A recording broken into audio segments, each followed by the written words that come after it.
Però la notizia del giorno chiaramente in Veneto è l'approvazione del bilancio. Hanno lavorato per quasi 20 ore di fila, ci sono delle sostanziali novità, soprattutto per quanto riguarda il portogalese, che faranno molto discutere, fanno già discutere il servizio.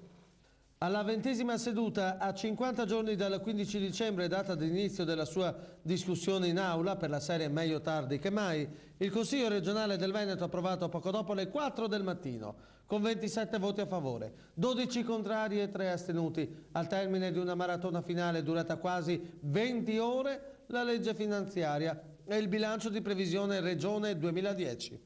In materia di spesa sociale, la finanziaria stanzia 15 milioni di euro per i non autosufficienti. In materia di cultura e promozione locale, clamoroso, quasi 1 milione di euro al comune di Portogruaro per le attività della scuola di musica, gestita dalla Fondazione Musicale Santa Cecilia, 400.000 euro, il teatro comunale 300.000 euro e per l'innovazione strategica del Veneto orientale 200.000 euro. Per le infrastrutture, la finanziaria recupera inoltre 13 milioni di euro per contrastare l'erosione dalle spiagge venete causate dalle mareggiate.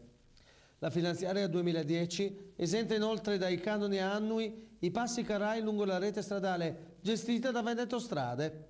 È stato approvato anche un emendamento che autorizza la Giunta regionale ad affidare alla società Veneto Strade la possibilità di realizzare e gestire autostrade a pedaggio regionali.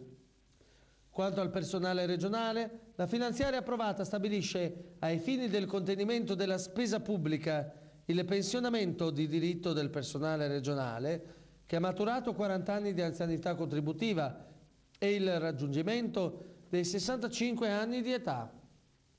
Tra le voci più significative, oltre alla sanità, quasi 900 milioni per la mobilità regionale,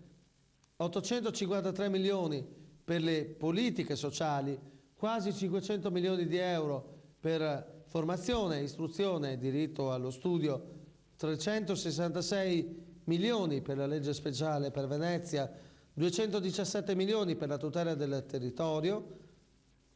134 milioni per il sistema produttivo delle piccole e medie imprese, 105 milioni per l'agricoltura, 109 milioni per le politiche per il lavoro, 70 milioni per il funzionamento degli organi istituzionali.